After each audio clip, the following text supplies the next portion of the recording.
They weren't masterminds, they weren't empire builders, they were teenagers from the streets of Birmingham. But for a time, they made an entire city afraid to walk at night. This is the real story of the Peaky Blinders.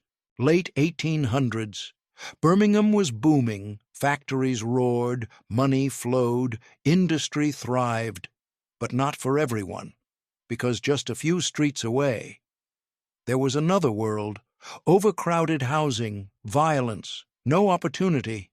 If you were born here, you weren't expected to succeed. You were expected to survive. In these streets, gangs weren't unusual. They were necessary. Young men grouped together for protection, for identity, for power. One group stood out, led by a man known as Kevin Mooney. They dressed sharper than the rest, moved with confidence, and weren't afraid to use violence. People started talking about them, whispering their name, the Peaky Blinders. This wasn't organized crime. This was raw street power. Fights broke out constantly, robberies, beatings, intimidation. In one attack, a man was left badly injured in the street. In another, a police officer was attacked in broad daylight, a message to the city that no one was untouchable. The message spread quickly. These boys weren't just trouble. They were dangerous.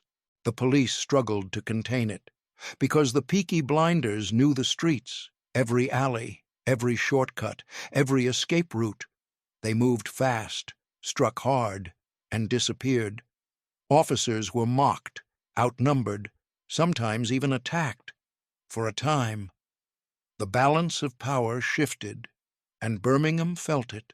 The Peaky Blinders didn't look like typical gangs. They looked deliberate. Flat caps, tailored coats, polished boots. In a city of poverty, they chose style, because appearance created reputation, and reputation created fear. When people saw them coming, they moved out of the way. You've heard the legend, razor blades sewn into caps, used to blind enemies. It's dramatic, memorable, but almost certainly false. At the time, razor blades were expensive, too expensive for street gangs. The truth? Less cinematic. But the myth helped turn them into something bigger than they were.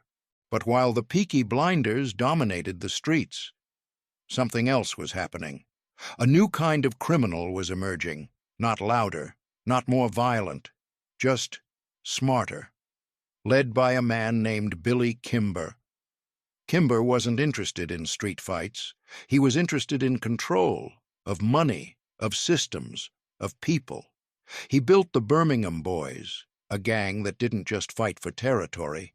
They controlled race courses across Britain, horse racing, betting, huge money. This wasn't chaos anymore. This was organized crime, and this is the world people think the Peaky Blinders came from. The difference was obvious. The Peaky Blinders ruled streets. Kimber ruled systems, while the Peaky Blinders fought for corners. The Birmingham Boys took entire industries, racetracks, betting rings, protection networks, real power, and slowly, without a final showdown, the Peaky Blinders disappeared, not defeated, just replaced. But something strange happened. The gang faded. The name didn't. Stories spread, exaggerated, distorted, retold again and again, until the Peaky Blinders became more than a gang. They became a legend. Today, the Peaky Blinders are known around the world. Stylish, powerful, untouchable. But that version is fiction. The real Peaky Blinders were younger, rougher, more chaotic. They didn't run Birmingham.